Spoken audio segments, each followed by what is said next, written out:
Биз өзүбүздүн жаштарыбызды, өзүбүздүн балдарыбызды мыкты мектептерде, мыкты окуу жайларда окутушубуз керек. Тилекке каршы бүгүн гана жанакы рейтинг чыкты.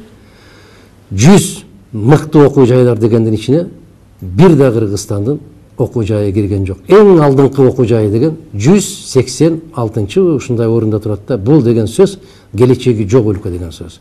Экономиканы сөз кылып эмне кылабыз, маданиятты сөз кылып эмне кылабыз, конституцияны сөз кылып эмне кылабыз. Эгерде биздин мектептерибиз, жогорку окуу жайларыбыз бүгүнкү талапка жооп бербей атса, бул не деген шумдук? Биздин эле коңшу турган казак элинин, биздин туугандардын, боордоштордун Аль-Фараби университети 16-чы орунда экен.